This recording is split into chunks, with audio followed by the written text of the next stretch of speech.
The mashed potatoes were still steaming when my father dropped the bomb that would change everything. "Derek, we need to talk about Tyler and his situation." Dad set down his fork with that authoritative tone I remembered from childhood punishments. "His family needs a place to stay, and you've got that big 4-bedroom house with plenty of extra space." Mom nodded eagerly while my brother Tyler avoided eye contact. The pressure in the room became suffocating as every family member stared at me expectantly. "You're right, Dad," I replied calmly, pulling out my phone. "I also have security cameras throughout my house." I opened the app and turned the screen toward the table. "Want to see what Tyler's been doing there?" The silence that followed was deafening. Tyler's face went pale as I scrolled through months of footage on my phone screen. But let me back up and explain how we got to this moment, because the betrayal runs deeper than anyone at that dinner table could have imagined. 3 years ago, I bought my house through blood, sweat, and countless sacrifices. While Tyler was living it up in college on Dad's dime, I worked 2 jobs just to afford community college classes. Nights at the warehouse loading trucks, weekends, cleaning office buildings, every penny saved toward my goal of homeownership. When other guys my age were partying, I was studying architectural drafting and dreaming of having my own space. The house I found was a foreclosure in the Riverside neighborhood, a 1920s craftsman that had seen better days. 4 bedrooms, 2.5 baths with original hardwood floors buried under decades of carpet. The foundation was solid, but everything else needed work. I spent 3 years of my life renovating that place, learning plumbing on YouTube, rewiring electrical systems with help from my neighbor Carl, and painstakingly restoring the crown molding in every room. Every weekend was devoted to that house. I built custom cabinets in the kitchen, refinished the clawfoot tub in the main bathroom, and even installed a home security system myself. 8 cameras strategically placed throughout the property, motion sensors on every door and window. I was proud of what I had accomplished, and more importantly, I finally had a place that was truly mine. Tyler, on the other hand, seemed to coast through life on charm and good looks. 6'2", with an athlete's build, he was everything I was not. Star quarterback in high school, full scholarship to State University, graduated with a business degree he never really used. While I was renovating my house, Tyler was working as a sales manager at a car dealership, making decent money, and living in a nice apartment complex on the other side of town. He married Sarah right after college, a sweet kindergarten teacher who seemed genuinely smitten with his confident personality. They had 2 kids, quickly Emma, who was now 6, and Jake, who was 4. From the outside, Tyler appeared to have the perfect life that everyone in our family celebrated and praised constantly. But 8 months ago, things started falling apart for him. The dealership where he worked was bought out by a larger chain, and Tyler was one of the first casualties of the restructuring. His commission-based lifestyle suddenly came crashing down when the paychecks stopped coming. Sarah's part-time teaching salary could barely cover their rent, let alone the car payments, credit cards, and lifestyle they had grown accustomed to. That Sunday dinner was supposed to be a peaceful family gathering. Mom had made her famous pot roast, and the whole extended family was there. Uncle Frank and Aunt Linda, my sister Jessica, who had driven down from Springfield, even Grandpa Harold, who rarely left his assisted living facility anymore. The conversation had been pleasant enough, focusing on Jessica's new job at the insurance company, and Grandpa's stories about his Navy service.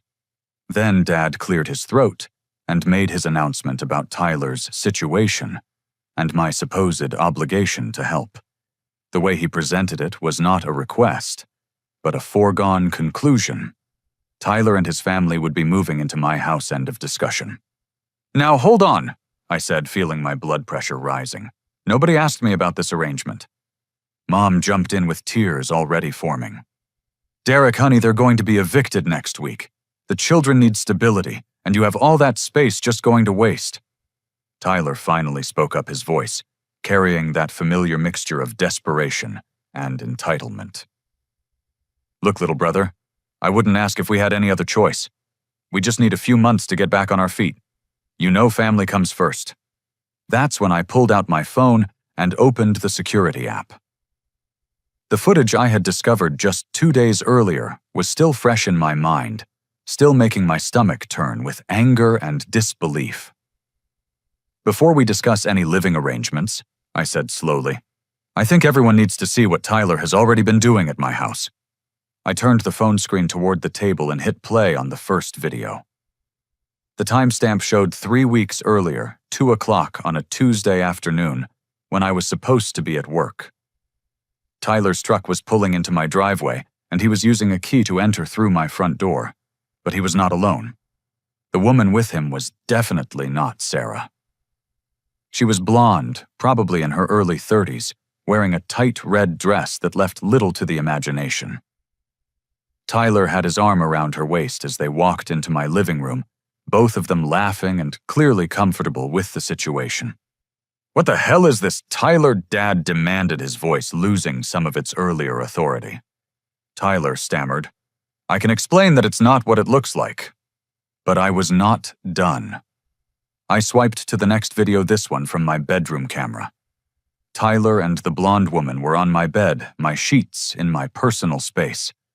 The violation felt like a physical assault on my privacy and trust. I quickly fast-forwarded through the intimate parts, but the message was clear. There are dozens of these videos, I announced to the shocked faces around the table. Different women, different days, always when I'm at work. Oh, and Tyler, remember my bottle of Macallan 18-year that I've been saving for a special occasion? The one that cost me $400. I showed them another video of Tyler pouring generous glasses of my expensive whiskey for his friends during what appeared to be an illegal poker game in my living room. Money was changing hands, cigarettes were being smoked inside my house, and Tyler was acting like he owned the place. Uncle Frank was the first to find his voice. Tyler, how did you even get inside Derek's house? The answer came in another video, this one, showing Tyler retrieving a spare key from under the fake rock I kept by my front porch. A key I had given him years ago for emergencies, back when I trusted my own brother and believed in family loyalty. Sarah's face had gone completely white. She was staring at the phone screen like she was seeing a ghost. Tyler, you told me you were working extra shifts at the dealership. You said you were picking up consulting work to help pay our bills. Sarah, baby, let me explain, Tyler started, but she was already standing up from the table. Explain what? Explain how you've been cheating on me in your brother's bed while I've been working double shifts to keep our family afloat. Explain how you've been lying to everyone about everything. Mom was crying now, not the manipulative tears from earlier, but genuine sobs of disappointment and shame. Dad looked like someone had punched him in the stomach. Jessica was recording everything on her own phone, probably already planning her social media response to this family drama. But I saved the best for last. The video that really showed Tyler's true character was from just 2 weeks ago. He had brought 3 of his buddies over to my house, and they were systematically going through my belongings, making lists and taking photos. One of them, Danny Matthews, who I recognized from high school, was actually measuring my furniture and electronics. What are you planning to do with all this stuff? Tyler, Danny's voice was clearly audible on the recording. Once I get him out of here, we can sell most of it, Tyler replied casually, like he was discussing the weather. The tools in the garage alone are worth at least $5,000, and that sound system in the living room could get us $2,000 easy. Derek's always been a pack rat with expensive taste. The room exploded. Dad was shouting at Tyler about respect and family values. Mom was demanding explanations through her tears. Sarah was gathering her purse and calling someone on her phone, probably her sister who lived across town. Uncle Frank and Aunt Linda were whispering furiously to each other, and Grandpa Harold was just sitting there shaking his head sadly. But Tyler was not done fighting. In fact, he was just getting started, and I was about to learn exactly how deep his betrayal really went. The explosion of anger and accusations around that dinner table was just the beginning. Tyler backed into a corner by his own recorded crimes, did what he had always done best since we were children. He turned on the charm and tried to manipulate everyone's emotions to get what he wanted. "Look, I know how this looks," Tyler said, standing up and spreading his hands in a gesture of false sincerity. "But you're all missing the bigger picture here. Yes, I used Derek's house when he wasn't home, and yes, maybe I made some mistakes. But we're talking about my children being homeless in 10 days. Emma and Jake don't deserve to suffer because their father is going through a rough patch." Mom immediately stopped crying and turned her tear-stained face toward me. "Derek, surely you can forgive your brother for a few poor choices. Those babies need a roof over their heads." I could not believe what I was hearing. "Poor choices, Mom. He's been committing adultery in my bed, stealing my belongings, and planning to rob me blind. These aren't poor choices, they're criminal acts." Dad leaned forward, his voice taking on that stern tone he used when he wanted to end an argument. "Nobody's perfect, son. Tyler made mistakes, but family forgives family. You've got that big house with empty rooms while your nephew and niece are facing eviction. What would your grandfather think about you turning your back on blood?" Grandpa Harold's weathered hands were shaking as he reached for his water glass. At 82, he had seen enough family drama to last several lifetimes, but this situation was clearly affecting him deeply. "In my day," he said quietly, "a man's word meant something. You didn't violate another man's home, and you sure didn't lie to your wife and children." Tyler shot him a look of annoyance. "Times are different now, Grandpa. People have to be flexible, especially family. Derek has more than he needs while we're struggling to survive." That's when Jessica decided to chime in from her end of the table. "Maybe Derek should think about what this family has done for him over the years. Who helped pay for your community college classes? Who co-signed your first car loan when you had no credit? Who gave you the down payment money for that precious house of yours?" Her words hit like a slap across my face. It was true that our parents had helped me financially when I was starting out, just like they had helped Tyler and Jessica. But the idea that this somehow gave Tyler the right to violate my privacy and plan to steal from me was beyond comprehension. "That doesn't give anyone the right to commit crimes," I replied firmly.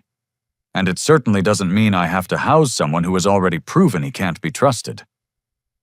Sarah, who had been silent since her initial outburst, finally spoke up again. "Tyler, I need you to tell me the truth right now. How long has this been going on? How many women have there been?" Tyler's face flushed with anger and embarrassment. "Sarah, you're making this about the wrong thing. Yes, I've been lonely and made some bad decisions, but that's because you've been working all the time, and we never connect anymore. A man has needs, and when his wife is never available—" "Don't you dare blame me for your cheating," Sarah interrupted, her voice rising. "I've been working extra shifts because you lost your job and haven't found another one. I've been holding this family together while you've apparently been living some fantasy life in your brother's house." Uncle Frank tried to play peacemaker. "Now let's all calm down and think about the children. Emma and Jake don't understand adult problems, they just need stability. Maybe there's a way to work this out where everyone wins." But I was beyond negotiation at this point. The betrayal was too deep, the violations too numerous. "The only thing those children need is to be away from a father who lies, cheats, steals, and manipulates everyone around him. Tyler can figure out his own housing situation without involving me." That's when Tyler played his trump card. He walked over to where Mom was sitting and knelt down beside her chair, taking her hands in his. "Mom, you know I love you and Dad more than anything.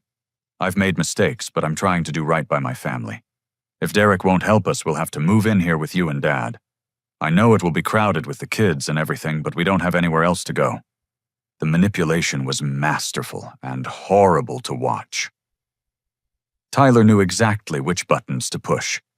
Mom and Dad were living on fixed incomes in a 2-bedroom ranch house that was barely suitable for 2 people, let alone 2 adults and 2 young children. The stress of that arrangement would probably kill Dad, who had high blood pressure and a heart condition. Mom's face crumpled with the weight of this new burden. Oh, honey, you know we don't have the space. Your father's health isn't good and the children would be sleeping on the floor. Dad looked like he was calculating the impossibility of the situation. Their small house, his medical needs, the noise and chaos of 2 small children. But family loyalty ran deep in his generation, and abandoning his son was not an option he would consider. We'll make it work, Dad said quietly. Family takes care of family. That's when I decided to check my phone for something that had been nagging at me since I discovered Tyler's house violations. I opened my banking app and scrolled through recent transactions looking for anything unusual. What I found made my blood run cold. Tyler, I said slowly, do you want to explain why my bank account shows 3 checks written to Riverside Property Management in the past 6 months? Checks that I never wrote. The color drained from Tyler's face so quickly I thought he might faint. Sarah looked confused, but Dad and Mom both understood the implications immediately. You've been forging your brother's checks. Dad's voice was barely above a whisper. I scrolled through more transactions, my anger building with each discovery. $4,017 total. Check number 1012 for $850, supposedly for apartment security deposit. Check number 1019 for $600 for utility connections. Check number 1026 for $1,200 for something called Branson Family Resort. Sarah's eyes went wide. Branson Family Resort. Tyler, you told me your company paid for that trip as a bonus for meeting your sales goals. Tyler was trapped, and everyone in the room knew it. The evidence was overwhelming, the lies were unraveling, and his family was seeing him for who he really was. But instead of showing remorse or taking responsibility, Tyler doubled down on his manipulation tactics. Okay, yes, I borrowed some money from Derek without asking, he admitted with false humility. But I was desperate, and I knew he would never miss it. Look at how he lives. Look at everything he has while his own brother's family is facing homelessness. Is a few $1,000s more important than blood? The audacity was breathtaking. Tyler had committed multiple felonies, violated my home, betrayed his wife, and stolen thousands of dollars from me. Yet he was somehow positioning himself as the victim of my selfishness. The money isn't the point, I said firmly. The lies, the breaking and entering, the adultery, the theft. This is who you really are, Tyler, and you want me to reward this behavior by giving you a place to live. Mom was torn between her 2 sons. Tears streaming down her cheeks. Surely there's some way to work this out. Tyler can pay back the money, he can apologize to everyone, he can get counseling or whatever he needs. But those children shouldn't suffer for their father's mistakes. Jessica nodded enthusiastically. Exactly. Derek, you're being incredibly selfish here. Yes, Tyler screwed up, but he's family. You help family no matter what. That's what love means. I looked around the table at these people who were supposed to care about me, and I realized that not one of them was concerned about what Tyler had done to me. They were all focused on enabling his behavior and making sure he faced no real consequences for his actions. The theft, the lies, the violations of my privacy, none of that mattered as long as Tyler got what he wanted. But I was about to discover that Tyler's crimes went far deeper than anyone imagined, and the web of deception he had constructed was about to collapse in spectacular fashion. Monday morning arrived with the weight of reality crashing down on all of us. I had spent a sleepless night reviewing more security footage and making lists of everything Tyler had stolen or violated. The scope of his betrayal was staggering, but what I discovered when I started making phone calls was even worse. My first call was to First National Bank, where I had maintained my checking account for the past 8 years.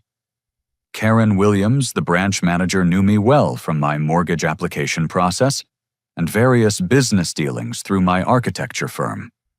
Derek, I'm so sorry to hear about your identity theft situation, Karen said sympathetically. Unfortunately, this is becoming more common, especially with family members who have access to personal information. Let me pull up your account and see what we're dealing with. As Karen read through the fraudulent transactions, the picture became clearer and more horrifying. Tyler had not only forged my checks, but had also used my personal information to apply for credit cards, a personal loan, and even attempted to refinance my house without my knowledge. The good news is that we caught the refinancing attempt before it went through, Karen explained. Our fraud department flagged it because the signature didn't match your usual style, and the request came from an IP address in a different part of town than your normal banking locations. I felt sick to my stomach. What about the credit card applications? 2 were approved before the fraud was detected. Capital One Visa with a $5,000 limit and a Discover card with a $3,000 limit. Both cards were mailed to your address, but intercepted. The billing statements show charges totaling over $6,000, mostly cash advances and expensive purchases. Tyler had been systematically destroying my financial life while I was working honest 60-hour weeks to build my career and pay my bills. The violation felt deeply personal, like he had reached into my soul and torn out everything I had worked for. After filing police reports and fraud affidavits, I drove to work at Peterson Architecture, the mid-sized firm where I had been employed for the past 4 years. Patricia Holbrook, the managing partner, was a no-nonsense woman in her 50s who valued integrity and professionalism above everything else. "Derek, your mother called this morning," Patricia said as I entered her office. "She was very upset about some family crisis involving your brother and his children. She seemed to think you were preventing them from having shelter." I took a deep breath and explained the situation as objectively as possible. Patricia listened without interruption, occasionally taking notes and asking clarifying questions about the legal aspects of the identity theft and fraud. "This is serious criminal behavior," Patricia concluded. "Have you contacted the police?" "Yes, I filed reports this morning for fraud, identity theft, and breaking and entering. Detective Raymond Thompson is handling the case." Patricia nodded approvingly. "Good. Document everything, save all communications, and keep me informed if this affects your work schedule. We've invested a lot in your development here, and I don't want family drama interfering with your professional obligations." I appreciated Patricia's support, but I could sense underlying concern about the situation reflecting poorly on the firm. Architecture was a relationship-based business, and having an employee involved in criminal proceedings could potentially impact client confidence. My afternoon was consumed with legal consultations and damage control. I contacted 3 different law firms before finding Benjamin Wright, a criminal defense attorney who specialized in identity theft and fraud cases. Benjamin was a serious man in his early 40s with 15 years of experience prosecuting white-collar crimes before switching to defense work. "Your brother has committed multiple felonies," Benjamin explained during our initial consultation. "Check fraud, identity theft, credit fraud, breaking and entering, and potentially conspiracy if he was planning the systematic theft you described. The evidence seems strong based on what you've shown me." "What about my family's pressure for me to drop this and just help him?" I asked. Benjamin's expression hardened. "Family loyalty doesn't override criminal law. Your brother made conscious choices to commit these crimes over an extended period of time. The fact that he's facing financial difficulties doesn't justify stealing your identity and violating your home." I was starting to feel like I had at least one ally in this nightmare situation, but Tyler was not finished with his schemes. Around 4 o'clock that afternoon, I received a call that would change everything. "Derek, this is Sheriff Deputy Mark Rodriguez. I need you to come down to the courthouse immediately. There's been a restraining order filed against you, and there are some complications with your living situation." I met Deputy Rodriguez at the courthouse, where Tyler's court-appointed attorney was waiting with a stack of paperwork and a smug expression. Tyler had filed an emergency restraining order claiming that I had threatened him with physical violence and was attempting to illegally evict his family from their legal residence.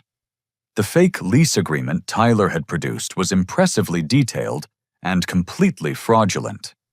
It showed a rental agreement beginning 3 months earlier with my forged signature authorizing Tyler's family to live in my house for 1 year at below-market rent. The document even included utilities, lawn care, and house maintenance as part of the rental package. Your Honor. Tyler's attorney argued before Judge Patricia Caldwell. My client and his family have been legal tenants in the defendant's property for 3 months. The defendant is now attempting to illegally evict them without proper notice, potentially leaving 2 small children homeless. Judge Caldwell was a stern woman in her 60s, with a reputation for fairness, but little patience for legal games. She reviewed the documents carefully while Tyler sat next to his lawyer, looking appropriately concerned and victimized. Mr. Sullivan. She addressed me. Do you dispute that you signed this lease agreement? Absolutely, Your Honor. That signature is forged, and my brother has never been a legal tenant in my property. He has been illegally entering my home and committing multiple crimes, including identity theft and fraud. Benjamin Wright presented our evidence methodically. The security footage showing Tyler's unauthorized entries, the bank records proving check fraud, the credit reports showing fraudulent applications. But Tyler's attorney countered with character witnesses who testified about Tyler's desperation and my alleged history of being difficult with family members. The most devastating testimony came from my own mother. Tyler's attorney had coached her well, and she painted a picture of me as a cold, selfish person who had always resented Tyler's success and popularity. According to Mom's tearful testimony, I had always been jealous of Tyler and was now using my financial advantages to destroy his family. Tyler has made mistakes. Mom sobbed on the witness stand. But he loves his children and he's trying so hard to do right by them. Derek has that big house with empty rooms while his own nephew and niece are facing eviction. What kind of person turns their back on family like that? Judge Caldwell's expression was unreadable, but I could tell she was struggling with the complex family dynamics and the serious criminal allegations. The forged lease looked legitimate on its surface, and Tyler's performance as a desperate father was convincing. Given the disputed nature of the rental agreement and the serious allegations on both sides, Judge Caldwell ruled I'm granting a temporary restraining order preventing Mr. Sullivan from entering the property for 72 hours pending a full hearing. This will give both parties time to prepare their evidence and allow the criminal investigation to proceed. I was shocked and outraged. I was being barred from entering my own home based on Tyler's fraudulent documents and manipulative testimony. Tyler's smirk as we left the courtroom was the most infuriating thing I had ever seen.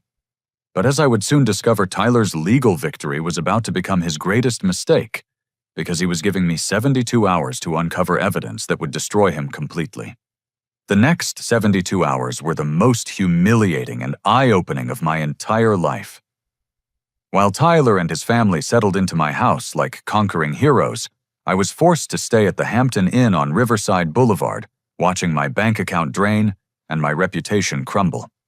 Tuesday morning brought more devastating news. My girlfriend Amanda, who I had been dating for 8 months, called with concerns about the family drama that was apparently becoming public knowledge around town. "Derek, honey, I'm worried about you," Amanda said, her voice carrying that careful tone people use when they're trying not to hurt your feelings. "My coworker Janet said she heard from someone at the grocery store that you're involved in some kind of legal battle with your family. Is it true that you're trying to evict your brother's children?" Amanda was a kind-hearted woman who worked as a nurse at St. Mary's Hospital. We had met at a charity fundraiser, and our relationship had been developing slowly but steadily towards something serious. Her concern was genuine, but I could hear the doubt creeping into her voice. "It's complicated," I explained, trying to summarize months of Tyler's crimes and deception. "He's been stealing from me, committing identity theft, and using my house for illegal activities. The restraining order is based on forged documents. But there are children involved. Right, his little girl and boy." Maybe there's some way to help them without punishing the kids for their father's mistakes. I realized that Tyler's manipulation campaign was already working on people who cared about me. The narrative he had constructed, selfish bachelor versus desperate family man, was resonating with people who did not have access to the full truth. Wednesday brought even worse news. Patricia called me into her office for what she termed a welfare check meeting. Derek, I've received 3 phone calls this week from potential clients expressing concerns about our firm's employee situation, Patricia said carefully. Apparently, word is spreading about your family legal issues, and some people are questioning whether we maintain appropriate professional standards. My heart sank. Patricia, I'm the victim here. Tyler has committed multiple felonies against me. I understand that, and I'm not questioning your version of events. But perception matters in this business, and right now the perception is that you're involved in a messy family dispute that includes evicting children from their home. That's not the kind of publicity we need. Patricia's message was clear without being explicitly stated. If this situation continued to damage the firm's reputation, my job could be in jeopardy. 10 years of education, 4 years of building my career, and countless nights of overtime work were all at risk because of Tyler's lies and manipulation. That evening, I received an unexpected visitor at my hotel room. Sarah knocked on my door around 8 o'clock, looking exhausted and emotionally drained. "Derek, I need to talk to you," she said quietly. "Can I come in?" Sarah had always been one of my favorite people in Tyler's life. She was genuine hardworking and truly devoted to her children. Seeing her caught in the middle of this nightmare was heartbreaking. "I found something at your house," Sarah said, pulling a manila folder from her purse. "Tyler doesn't know I have this, and I'm not sure what it means, but I think you need to see it." Inside the folder were printed emails between Tyler and his friend Danny Matthews, dating back 4 months. The correspondence revealed a detailed plan to force me out of my house through a combination of identity theft, legal manipulation, and family pressure. The first email was chilling in its calculated cruelty. "Danny, I've been thinking about our conversation regarding Derek's house. You're right that he doesn't deserve that place, and with some planning we could make it work in our favor. He's always been the odd one in the family, never married, no kids, just living alone in that big house like some kind of hermit. If something happened to make him seem unstable or irresponsible, the family would pressure him to do the right thing and help us out." Tyler's responses were even worse. "The key under the fake rock gives us perfect access when he's at work. I'm thinking we document everything valuable in the house, maybe start moving some smaller items to storage for safekeeping. If he starts asking questions, we say we were helping with maintenance or security checks. The beauty is that his own family will pressure him to be reasonable if we play this right." Danny's reply included specific suggestions for financial manipulation. Identity theft is easier when you have access to mail and personal documents. Credit cards, loans, maybe even something with the house deed. If we can create enough financial pressure, he'll be desperate to sell. Family pressure plus financial stress equals leverage. The final email in the sequence was the most damning. Phase 1, establish access and document assets. Phase 2, create financial pressure through identity theft. Phase 3, manufacture family crisis requiring housing assistance. Phase 4, use family guilt and legal manipulation to force cohabitation. Phase 5, make living situation so unbearable that he sells and moves out, leaving us in possession. Sarah was crying as I read through the correspondence. "I had no idea, Derek. Tyler told me he was working extra jobs trying to provide for us. I never knew he was planning something like this." The emails revealed that Tyler's job loss was not a recent development, but part of a planned transition to implementing this scheme full-time. He had been deliberately reducing his work hours and income to create the appearance of financial desperation while secretly preparing to steal my life. "There's more," Sarah said quietly. "I found bank statements showing Tyler opened a storage unit 6 months ago. I think he's been stealing your belongings gradually and hiding them there." Thursday morning, armed with Sarah's evidence, Benjamin Wright filed an emergency motion to dissolve the restraining order and have Tyler removed from my property immediately. The new evidence of premeditation and conspiracy elevated Tyler's crimes to a completely different level. But Tyler was not finished fighting. In fact, he was about to play his most desperate and dangerous card yet. I was having lunch at Murphy's Deli when I noticed a news van pulling up outside my house. Channel 12 reporter Jennifer Walsh was setting up for what appeared to be a live broadcast with Tyler standing next to her, looking appropriately victimized and desperate. The segment aired during the 6 o'clock news that evening, and it was a masterpiece of manipulation and deception. Tyler had positioned himself as a hard-working father facing homelessness due to his wealthy brother's selfishness and legal technicalities. "We're just asking for a few months to get back on our feet," Tyler said earnestly into the camera. "My brother has 4 bedrooms and lives alone, but he's using lawyers and police to keep his own family on the street. I've made mistakes, but my children shouldn't suffer because their father is going through a hard time." Jennifer Walsh presented the story as a human interest piece about the housing crisis and family obligations. The segment included interviews with neighbors who expressed sympathy for Tyler's children and confusion about my unwillingness to help. "It's heartbreaking to see those little ones caught in the middle of a family dispute," said Mrs. Henderson from next door. "That house has plenty of room, and family should take care of family." The news segment made me look like a heartless millionaire evicting innocent children, while Tyler appeared to be a struggling father fighting for his family's survival. Social media responses were overwhelmingly critical of my behavior, with hundreds of people sharing the story and expressing outrage at my selfishness. But Tyler had made a critical error in seeking media attention, because it was about to bring scrutiny he had not anticipated and evidence he could not explain away. Friday morning brought the hearing that would determine the fate of my house, my reputation, and potentially my entire future. Judge Caldwell's courtroom was packed with family members, curious spectators, and even a few reporters following up on Tyler's media appearance. Tyler arrived with an impressive entourage. Mom and Dad sat in the front row behind him, along with Uncle Frank, Aunt Linda, and several family friends who had come to provide character witness testimony. Sarah was conspicuously absent, which I took as a positive sign that she was maintaining some distance from Tyler's schemes. Benjamin Wright had spent the previous night organizing our evidence into a comprehensive presentation that would methodically destroy Tyler's credibility and expose the full scope of his criminal conspiracy.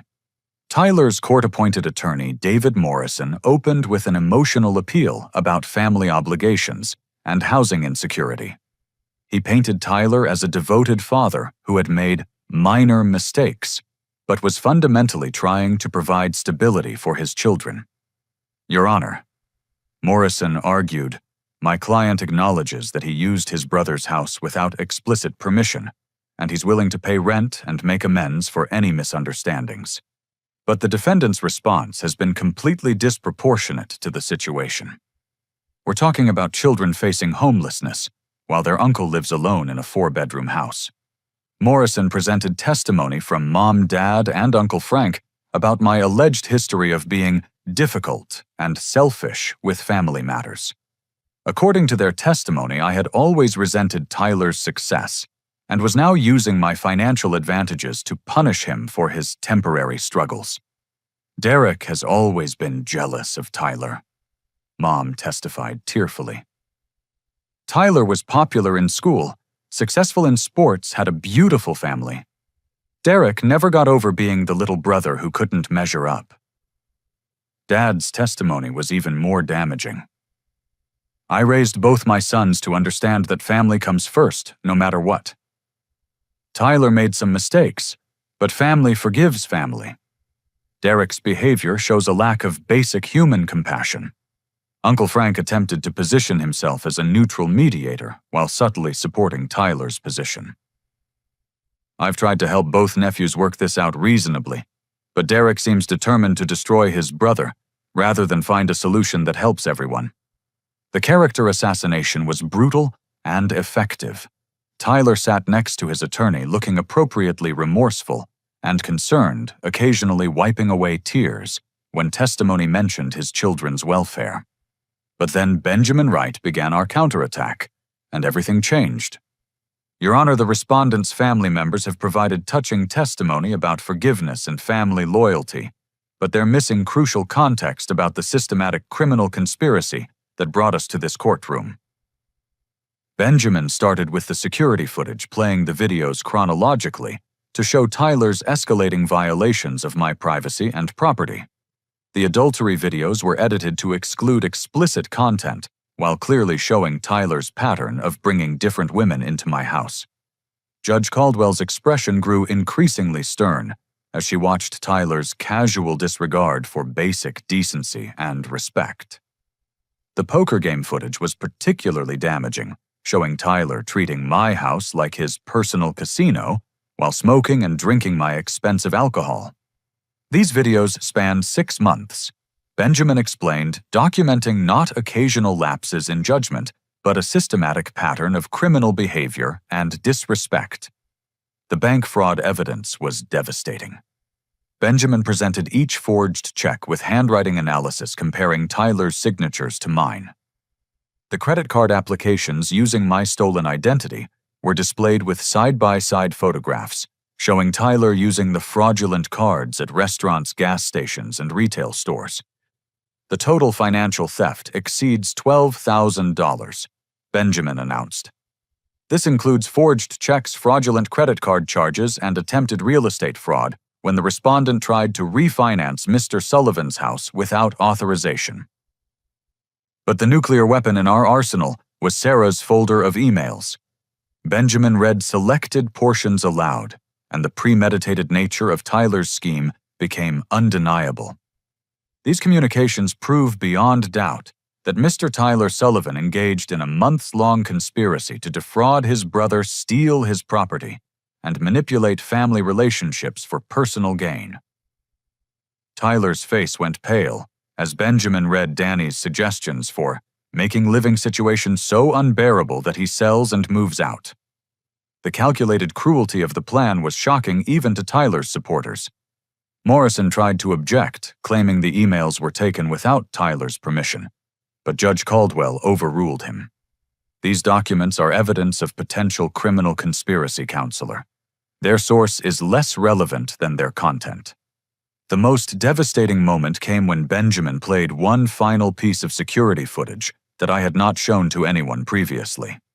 It was recorded 3 weeks earlier, showing Tyler and Danny in my living room discussing specific plans to have me declared incompetent if their other schemes failed. If we can get the family to pressure him into therapy or counseling. Tyler's voice was clearly audible, saying, we might be able to build a case that he's mentally unstable and shouldn't be managing his own affairs. Dad's already worried about his behavior, and if we can get him to make some kind of public scene or breakdown, we could potentially get guardianship. The courtroom was dead silent. Mom's face had gone completely white, and Dad was staring at Tyler like he was seeing a stranger. Uncle Frank was shaking his head in disbelief, and several people in the gallery were whispering among themselves. Judge Caldwell called a 20-minute recess, and during the break, I watched my family's worldview crumble in real time. Mom approached me with tears streaming down her cheeks. Derek, honey, I had no idea. Tyler told us you were being unreasonable, that you were just being stubborn about helping family. I never imagined he was planning something like this. Dad looked older than I had ever seen him. Son, I owe you an apology.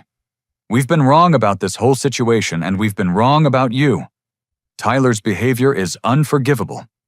When court reconvened, Judge Caldwell's ruling was swift and decisive. Based on the evidence presented, I find that Mr. Tyler Sullivan has committed multiple felonies, including identity theft, fraud breaking, and entering, and conspiracy. The lease agreement presented to this court is clearly fraudulent, and the respondent has never been a legal tenant at the property in question. Judge Caldwell ordered Tyler's immediate removal from my house under sheriff escort. She also ruled that criminal charges should proceed without delay, and that Tyler should be taken into custody pending trial. Furthermore, Judge Caldwell continued, Mr. Tyler Sullivan is prohibited from having any contact with Mr. Derek Sullivan or entering the property at 23 Maple Street for any reason. Violation of this order will result in immediate arrest. Tyler was handcuffed in the courtroom, still protesting his innocence and begging family members to understand his desperation. Sarah, who had arrived just in time for the verdict, took custody of Emma and Jake with tears streaming down her face.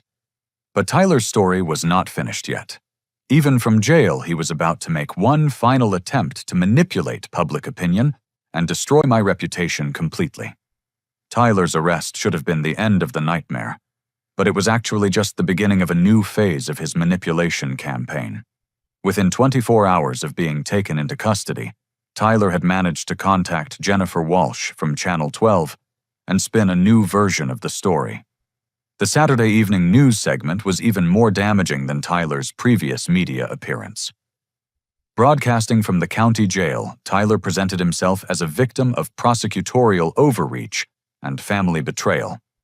"I'm sitting in jail tonight for trying to provide shelter for my children," Tyler said, wearing orange jail clothing and looking appropriately defeated.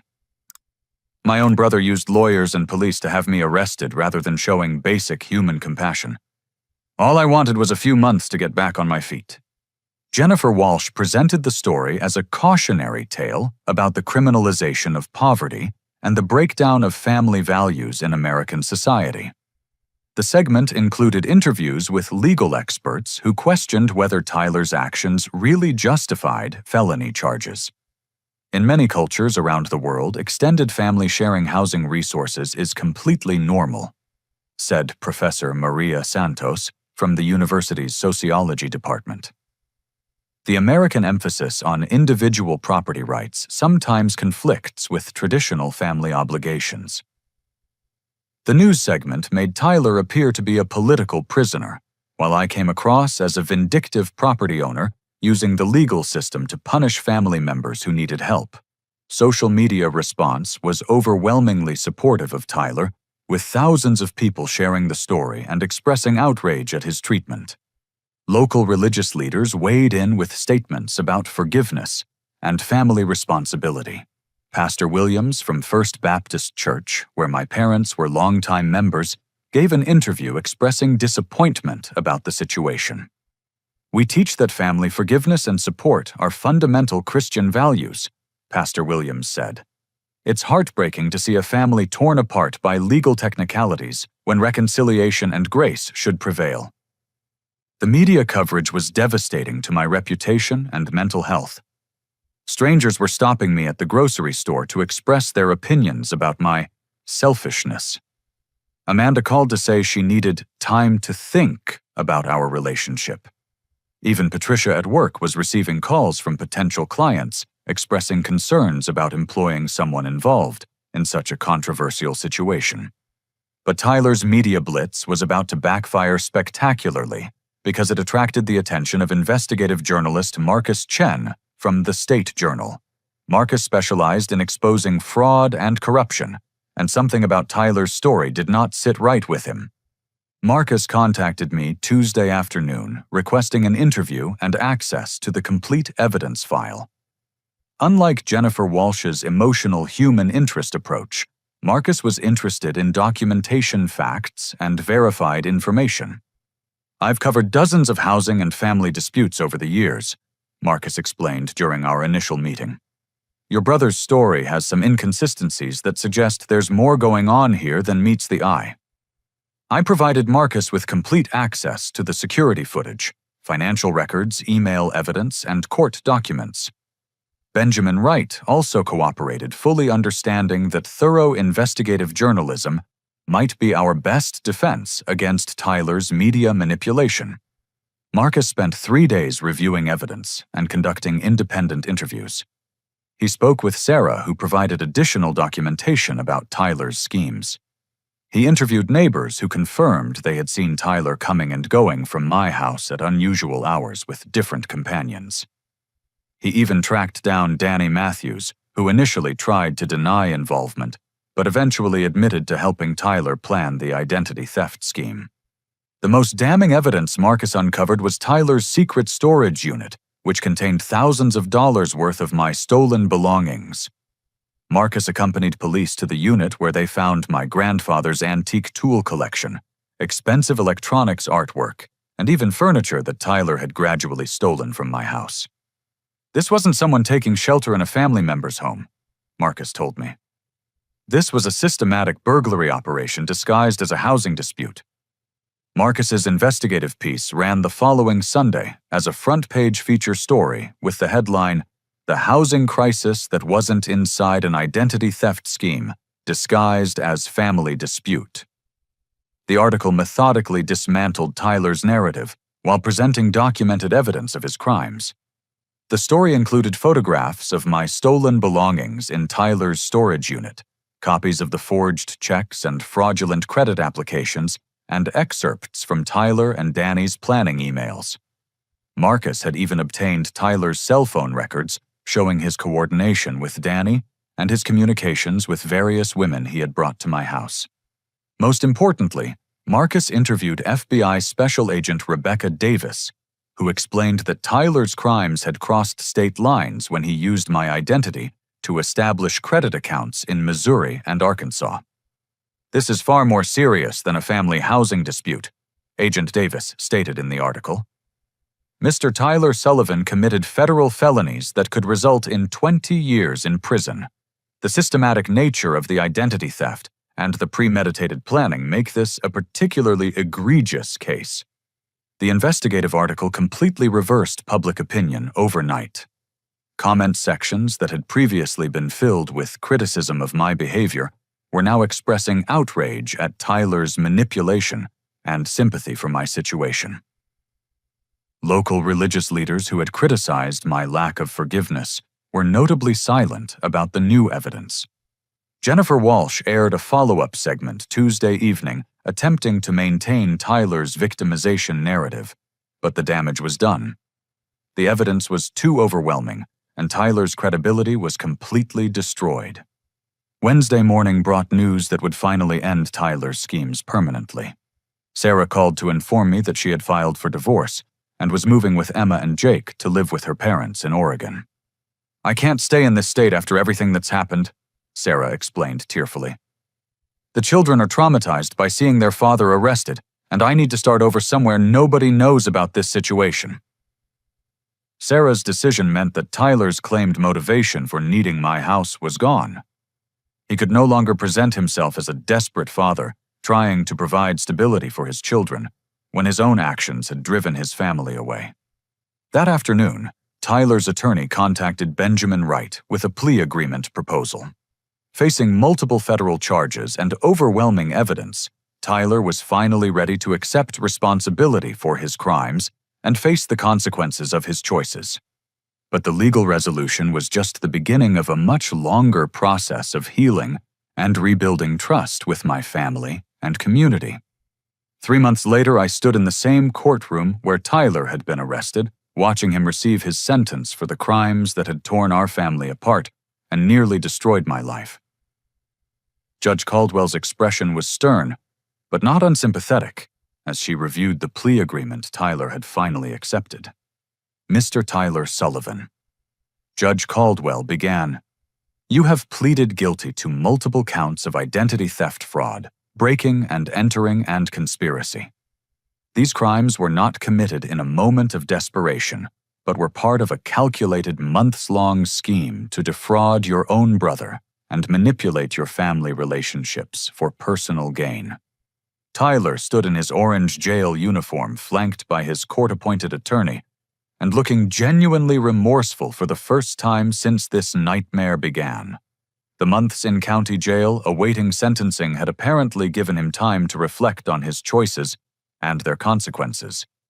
"The court recognizes that you have accepted responsibility for your actions and have cooperated with authorities in recovering stolen property," Judge Caldwell continued.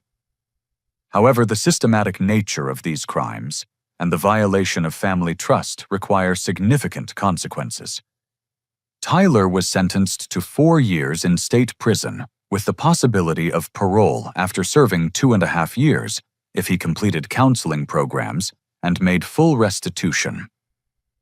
The federal charges would run concurrently with the state sentence, meaning Tyler would serve his time in federal prison, where rehabilitation programs were more comprehensive. Dad was sitting in the front row, looking frail and exhausted.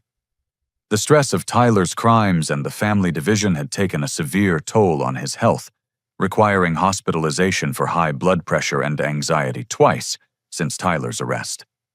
Mom sat beside him, tears streaming down her cheeks as she watched her oldest son be led away in shackles.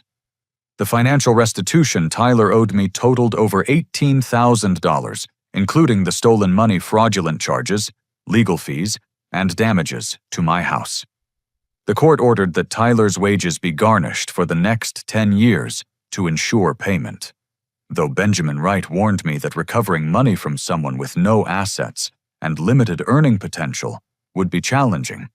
After the sentencing, I met with my family outside the courthouse for the first difficult conversation we had shared since that disastrous Sunday dinner.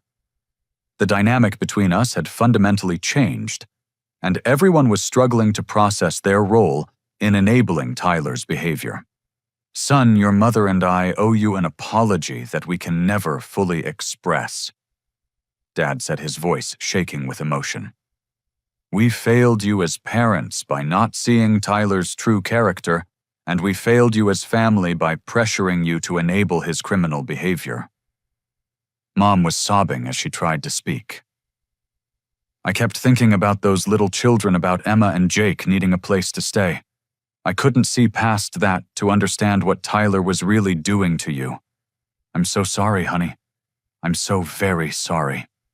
The conversation was painful but necessary. For years, our family had operated under the assumption that loyalty meant supporting each other regardless of behavior or consequences. Tyler's crimes had forced us to confront the difference between healthy family support and toxic enabling. Jessica, who had driven down from Springfield for the sentencing, was struggling with her own guilt about supporting Tyler's manipulation campaign. "I posted things on social media that made you look terrible," she admitted. "I was so focused on the idea that family should stick together that I didn't want to see the evidence of what Tyler was really doing." Uncle Frank and Aunt Linda had similar revelations about their role in pressuring me to accommodate Tyler's demands. The entire extended family was grappling with how their good intentions had been weaponized by Tyler's manipulation tactics. But the most significant change was in my parents' situation. The stress of Tyler's crimes and legal proceedings had revealed serious financial problems that Mom and Dad had been hiding. Dad's medical expenses, combined with reduced income from his early retirement, had put them at risk of losing their house. This was where I had the opportunity to demonstrate the difference between healthy family support and the toxic enabling Tyler had demanded. I used my connections in the architecture industry to help Dad refinance his mortgage at a lower interest rate, and I hired him as a part-time consultant for my growing freelance business. This is how family should help family, I explained to Dad as we signed the consulting agreement. Not through demands and manipulation, but through mutual respect and voluntary support. The rebuilding process extended beyond my immediate family to my romantic and professional relationships. Amanda returned after seeing Marcus Chen's investigative article and understanding the full scope of Tyler's deception. "I should have trusted you from the beginning," Amanda said during our first dinner together after the sentencing. "I let other people's opinions influence my judgment instead of listening to what you were telling me." Our relationship grew stronger through the crisis, and 6 months later, Amanda moved into the house that Tyler had tried to steal from me. The extra bedrooms that Tyler had coveted became our home office and guest rooms for when Amanda's elderly parents visited from Florida. Patricia at Peterson Architecture not only kept me employed during the crisis, but actually promoted me to senior architect when my handling of the situation demonstrated my integrity and professionalism under pressure. "You maintained your composure and principles throughout an extremely difficult situation," Patricia explained during my performance review. That's exactly the kind of character we want representing this firm to our clients. The promotion came with a significant salary increase and the opportunity to lead my own project teams. Within a year, I was managing the firm's largest commercial development project, a mixed-use complex that would become my signature achievement in the field. My relationship with Sarah and the children required careful rebuilding as well. Sarah had moved to Oregon with Emma and Jake, but she maintained communication to help the children understand what had happened with their father. I want them to know the truth about their dad's choices, Sarah explained during one of our phone conversations. But I also want them to understand that Uncle Derek is a good person who was hurt by their father's actions. Sarah sent me letters and drawings from Emma and Jake, along with updates about their adjustment to life in Oregon. Emma was doing well in her new school and had joined the soccer team. Jake was starting kindergarten and loved building things with blocks, which reminded me of my own childhood interest in architecture. I established college funds for both children, contributing monthly amounts that would help ensure their education regardless of Tyler's ability to provide support from prison. This felt like the right way to help family, not through enabling destructive behavior, but by investing in positive futures. The community response to Marcus Chen's investigative reporting had been overwhelmingly supportive, but it also opened my eyes to how many people face similar manipulation from family members. I began volunteering with the County Consumer Protection Office, helping other victims of identity theft navigate the legal and financial recovery process. Your case has become something of a template for how to document and prosecute family identity theft, explained Consumer Protection Director Linda Martinez. We've had 12 similar cases this year where family members were using housing emergencies to justify financial crimes. Speaking at community meetings about financial security and family boundary setting became a regular part of my volunteer work. The response from audiences was always strong, with many people sharing their own stories of family manipulation and financial abuse. 1 year after Tyler's sentencing, I received a letter from him in federal prison. The letter was part of his required counseling program, where inmates had to write accountability letters to their victims, acknowledging their crimes and taking responsibility for the damage they had caused. Tyler's letter was surprisingly thoughtful and genuine.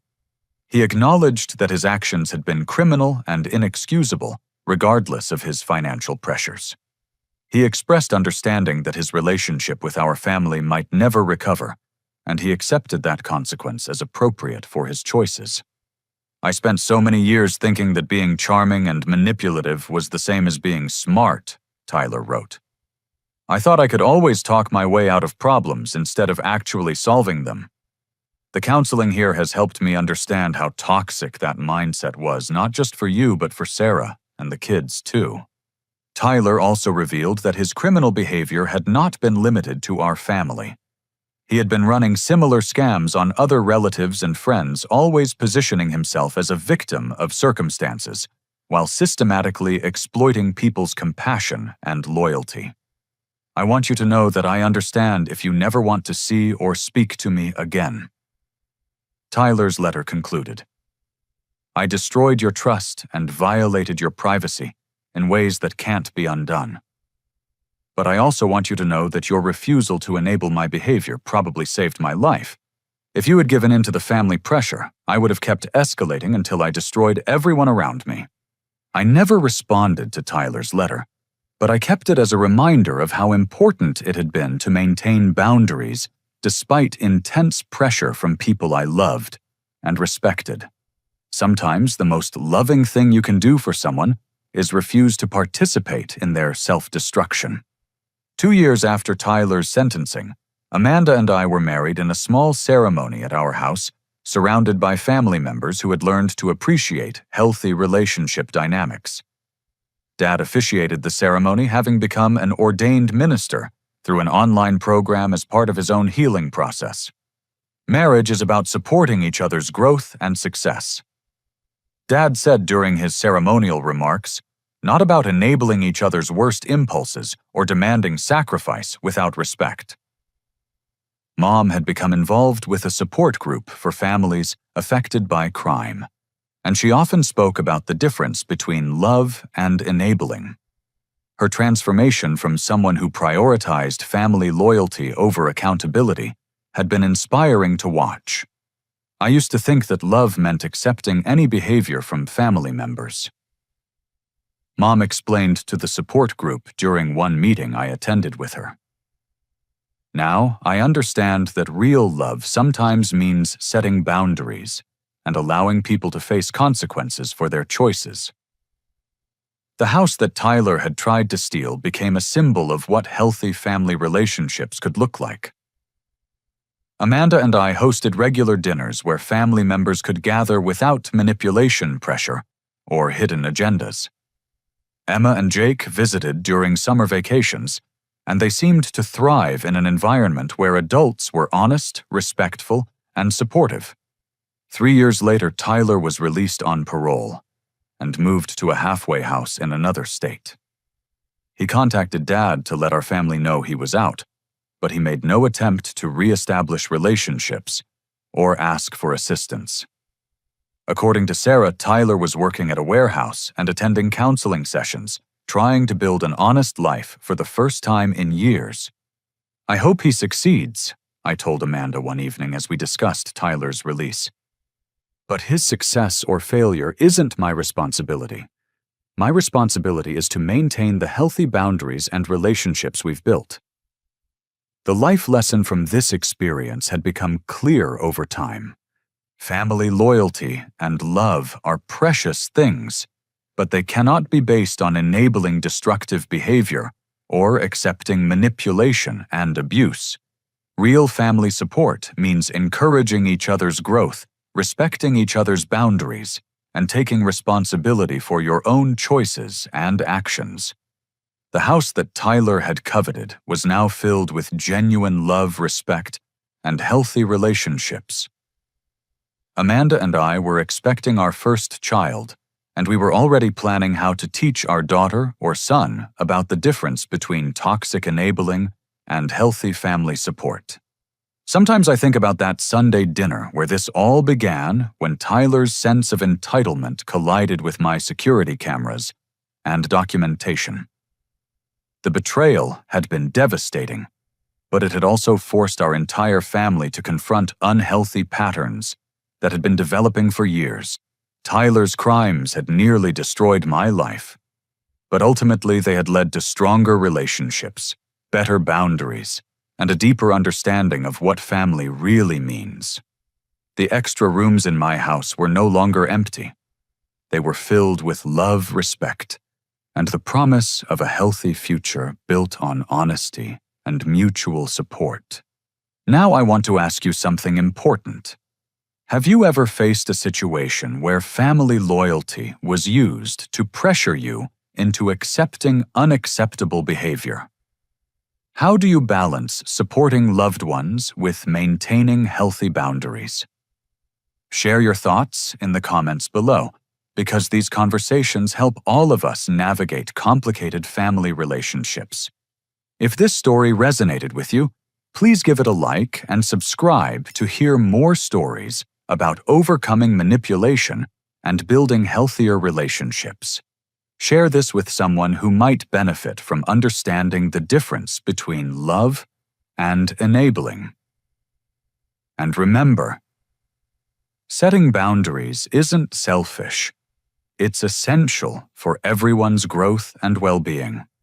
Thank you for listening to my story, and I hope it helps you recognize that you deserve relationships based on respect, honesty, and genuine care. Until next time, remember that the people who truly love you will support your success, not try to tear it down.